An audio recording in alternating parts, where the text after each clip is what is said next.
This whole thing starts with something that happened way back after the 2020 season when this team got all the way to the AFC Championship and was they should have gone for it on fourth down a couple times inside the 20 on short yardage situations. McDermott settled for field goals. Can't do that on the road against Patrick Mahomes in the AFC Championship game. They barely miss out on going to the Super Bowl. It was narrow.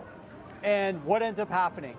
In the very next press conference, his end-of-season press conference, he says, and I quote, "You have to start over. You have to rebuild the football team. You have to ask yourself the hard questions." And I can start off saying that we've got to be able to run the football better. I mean, what are we talking about here? This was back after they completely overhaul their offense. They become a pass-first offense. They score the second most points of any team in the NFL. They make the first AFC Championship game as a result of that offense scoring like they were for the first time since 1993. And he's talking about rebuilding, and he's talking about running the football more. And then he starts talking about all offseason, we got to be more physical up front. We got to be more aggressive. We got to be able to run the ball better.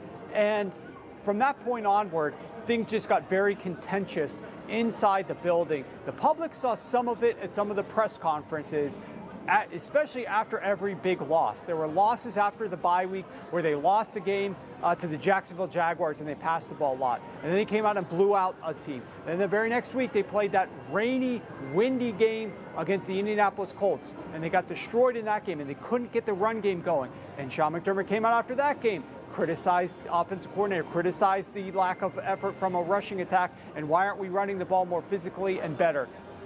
Then they go out and destroy the Saints on Thanksgiving. Then the very next week, they play in that hurricane-style game, that wind tunnel game against the New England Patriots, where they couldn't run the ball effectively in that one either, as the Patriots were just playing to defend the run, and the Buffalo Bills lost that game outright. And McDermott got absolutely frustrated, mad, basically yelling at some point during his press conference. Inside of that building was a mess. Daboll ends up leaving. Dorsey ends up being hired, and Daboll's second year there after that pass-heavy year, they did drop their early down pass rate the first three quarters from 65.7% all the way down to 61.7%, a 4 percentage point drop because McDermott wanted to try to run the football a little bit more.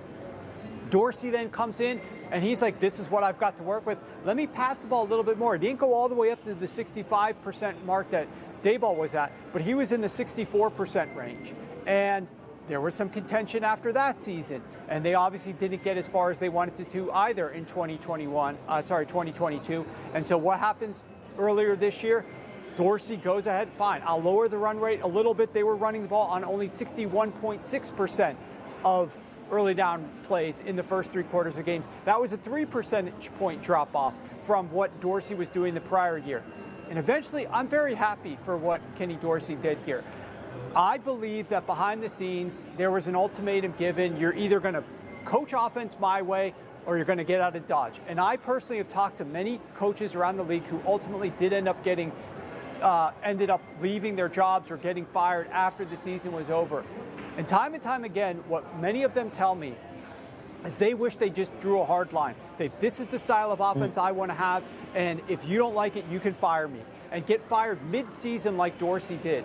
Because if you don't, and your offense just looks like crap because you're doing exactly what a defensive-minded head coach wants you to do down the stretch, then that's written all over you and your resume, and that's what style of offense it looks like that you like to showcase in the NFL. It doesn't look good. So I think ultimately, where do we go from here, Joe? I'm not quite sure. I think that Joe Brady, one thing I do know, there's no way Joe Brady's coming out here and going more up-tempo and more pass-heavy than what they were.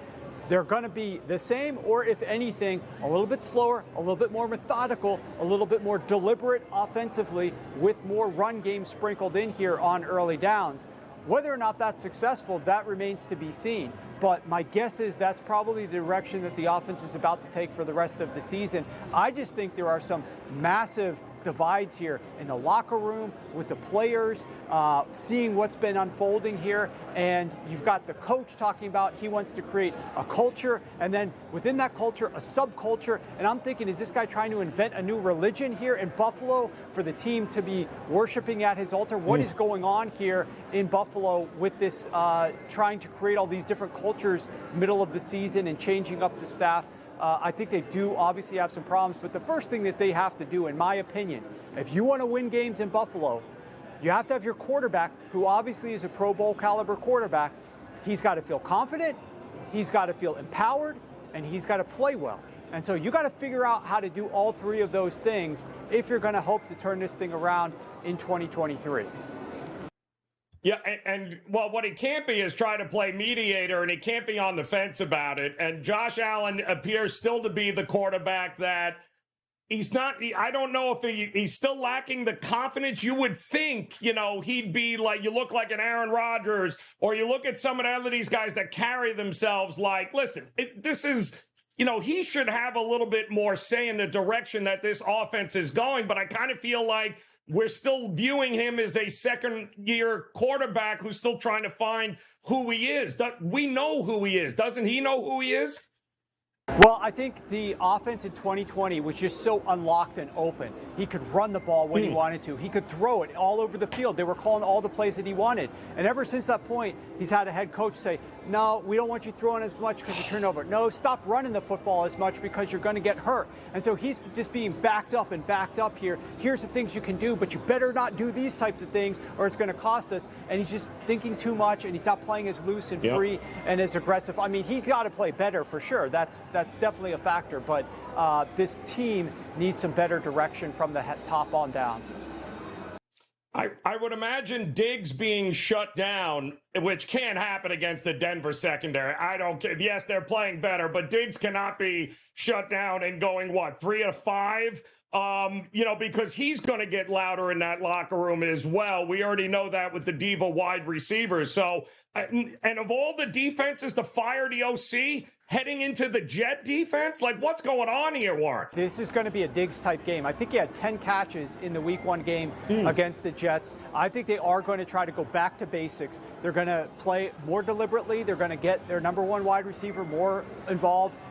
Less creative offensively maybe, but more deliberate and just try to avoid making mistakes, and we'll see how it ends up going. But that could result in a slightly lower scoring game. I would not expect a massive output here from the Bills offense against a team that they struggle with typically no matter when they play them. How bad is it over if they lose to the Jets? Season over and wholesale changes coming? They got to win this game. More. They've got to win this game. I don't know about more wholesale changes. I don't think they can do anything. McDermott already fired his defensive coordinator a few months ago before the season started. Now he fired his offensive coordinator. All the scapegoats are gone. He's not going to fire himself unless the Pagulas get involved, and I doubt that happens at this point. So I think it's about just finishing out the season and try to scrounge up whatever you can and get back into the playoffs if it's possible.